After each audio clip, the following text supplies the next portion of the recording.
Welcome back in. Well, we have already seen several inches of snow, and it's not even technically winter yet. So today we're taking a look at how Lucas County is managing road salt use and what residents can expect from upcoming ditch cleaning projects. Lucas County Engineer Mike Pniewski is with us. Thanks for being here today. Thanks a lot. Yeah, let's start with the winter stuff. We'll get that out of the way. You've probably already been busy with that. We have, yeah. We've been out several days cleaning out the roads and dealing with all the snowfall we've been having. And it's kind of amazing that there's been a lot more snowfall all around us. Yeah. And you found like here in Lucas and Wood counties, we haven't got much compared to everybody else, but we still have had some we had to clear out. I think 10 inches already, which is way more than we normally see this time of year. But you have some new equipment to use this year. We sure do. We were able to get a grant from the state of Ohio to get another brine truck. So what brine allows us to do is we can pre-treat roadways before the snow hits. We appreciate that. Yeah, it definitely lowers the amount that we have to plow, and more importantly, it keeps it clear and a little bit more slushy, so it's easier to drive on, lessens the chance that it freezes over. Yes, well,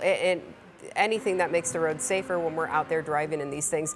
This also is connected to the H2 Ohio, is that correct? That's correct, yeah. We received a grant from H2 Ohio to try to lower the amount of salt use that we use.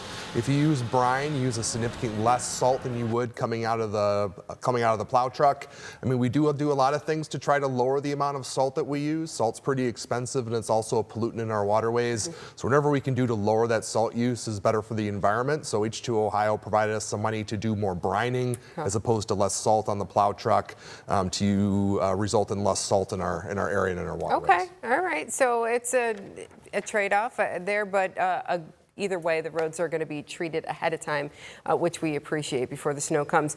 Something else that you all are going to be focusing on next year is something voters are probably aware of, because I think they had to approve special assessments for some areas. Yeah, so we are going to do a bunch of ditch cleaning projects next year. People will see a special, some residents of Lucas County will see a special assessment for ditch cleaning in either 10 Mile Creek or Swan Creek in their property taxes, their property bills coming this year.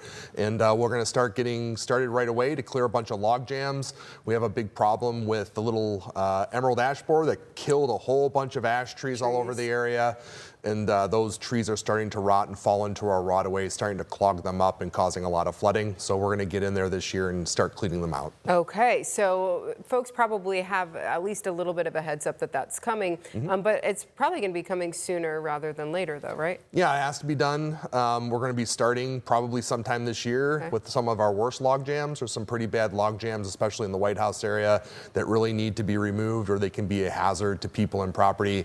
If we can get those out as quickly as we can, we will. And then you start in the upstream sections, more towards the Swanton, all the way down to White House area. If you're up in 10 Mile Creek, it's more in the Sylvania, Richfield Township area.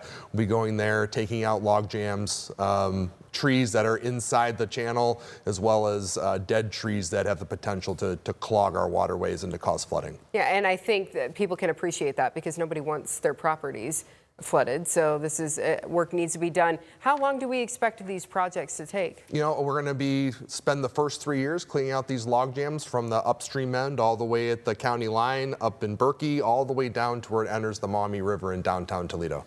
So that takes about 3 years. There's thousands of log jams to clean up. Nothing's really been done for a long time, and the emerald ash borers made it a lot worse.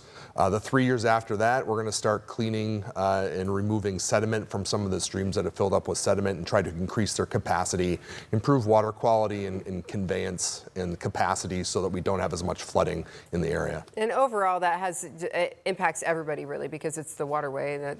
Correct. I mean, when the rain comes down, just like it is today, and it comes down on your roof, that water goes somewhere. It all ends up in a ditch and in a stream, and eventually into Swan Creek and 10 Mile Creek, the Maumee River, and then eventually into Lake Erie. So it's one big system, and to keep that clean and basically working properly ensures that it doesn't back up and causes flooding at our own homes and our own neighborhoods. Okay, so you'll be busy over the next few years. Very busy, and we appreciate the people of Lucas County and their investment in our community. Very good. Well, thanks so much for being here today. Thank you. Appreciate it. Yeah, we'll look forward to how those projects turn out.